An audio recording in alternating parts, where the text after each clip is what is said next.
I will get into Kenny versus Spenny in a minute, but Sure. I wanted to start off. Normally, I try to go chronologically with these interviews, but in honor of your show tonight, let's talk about what you've been doing the last few years, which is rocking the blues scene. And No, no, that's not true. I'm basically Kenny and I, my main gig, since we haven't been on television, is working with Kenny doing a duo comedy live show, which we do, and we play pretty big rooms. Yep. Musically, I just sort of play bars, like this place I'm playing tonight. It's not the blues scene. I'm not playing it. Well, you know what I mean? You're still very talented, is what I'm trying to say. No, a lot of people might I appreciate not know. that. No, I'm just saying that I'm not. I'm sort of outside of the Toronto Blues Society scene and all that. I don't play those bars where Grossman's and all those places. I don't avoid them. It just I couldn't agree with you that I'm doing anything but just playing my music wherever I can get a paycheck or. Well, payday. you're very humble. Because I mainly it's not about my playing; it's about where I'm playing, and the problem is that a lot of people come to see me because of Kenny versus Spenny. They're not really into the kind of music that I play. They really just want a selfie with me. So that's what I deal with, right? And I'm not complaining because I get people in the door just because they remember me from the TV show. Sometimes they're pleasantly surprised by the music. Sometimes they just really want a picture and they talk, and it's just it's a bizarre little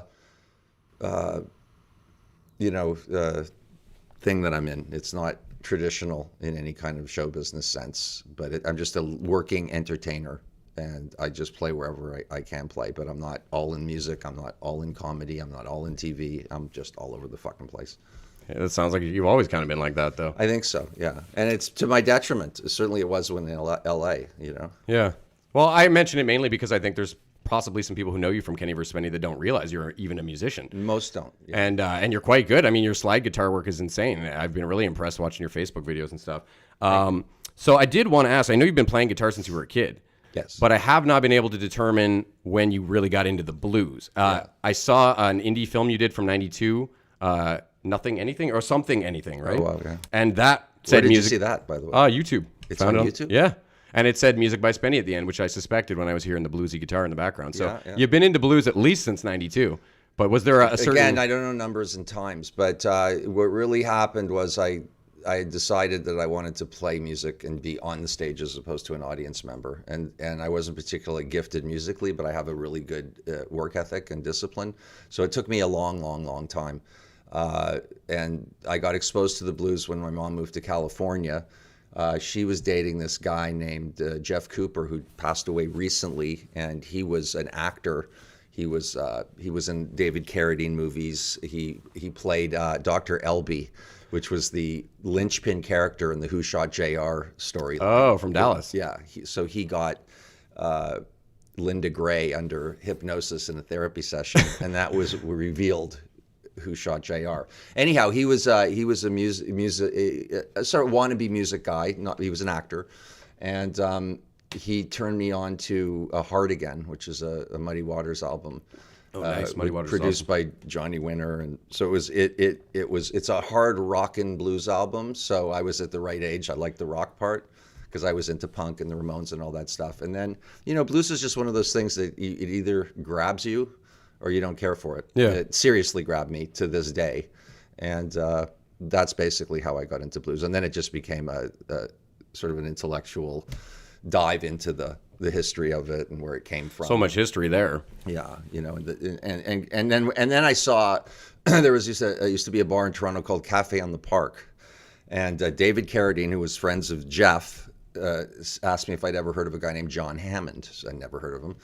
So I noticed that he was playing at this Cafe on the Park. It was not a blues bar or anything like that, but he was playing at a tiny little stage, and he was a solo musician. And he had 3 guitars. He had a 12-string, a regular 6-string, and a steel guitar like I have. Yeah. And he blew my mind. I went to every one of his shows. He was there for 3 days, and he did 2 shows a night. So you do the math. Yeah. And he's probably my biggest influence, and he's won a Grammy subsequently. Sweet. And his father, it turned out, because I got to know him, he was a gentleman, and I was just this little fawning guy who just wanted to meet him because his talent was so huge to me. And he had dinner with me.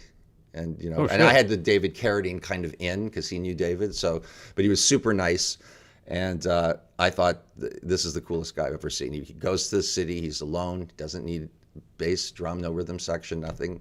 And he leaves and he goes to the next town. Yeah, yeah. There was something really romantic about that. For sure. And that's what Dylan was at the beginning, right? Before he wanted to, you know, go electric and hang out with his buddies and all that Yeah, stuff. he was really folksy roots kind of guy. Yeah. And the downside to that is it took me years and years to, you know, develop enough that I could play, you know, 3 45-minute sets solo, because unlike when you're in a band, and I'm also in a band, if you make a flub, it's if people are paying attention, it's pretty obvious because you're a unit. Yeah. you're the guy. So so that took a long time, decades, to get to a comfort level that I could actually. But once I saw John Hammond, that path started for me. I just said, I got to learn to do this, which encompassed blowing the harmonica and playing guitar. You asked me about Yeah, I always thought that looked really hard. and just, you know, learning the music and understanding what my limitations were musically and working my way around it. And I'm okay, you know. Yeah. It's working. Well, that's definitely something I hadn't even thought about, because there is something to be said about a band. It kind of works both ways. Like if you fuck up, everybody notices in the band. But when a band is totally in sync, you have that kind of camaraderie. You know, it's give and take. But Yeah, you can get away with it a lot easier. Yeah.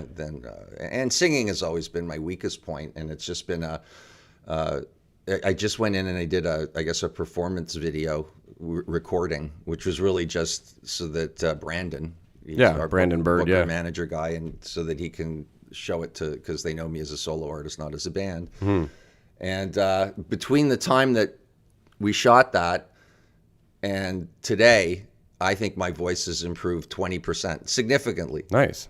Well, it's nice, except you see the video and go, oh, why didn't I wait 2 Yeah. weeks? But you Get never warmed know up. when it's gonna, you know, because I'm a slow learner, so it's just this ongoing thing, which I love. The growth, the improvement, the Yeah. you know, the fallbacks, how you deal with it. It's a real discipline. It's a lifestyle. It's a craft for me, you know. Well, and blues is nice in that sense that where vocals are concerned, you can kind of have a not so mainstream golden voice and still sound awesome. You know, you can be like, went down to the back. You know, I mean, the music talent out there, professionals and otherwise, it's astounding. You know how much musical talent there is out there. So Yeah.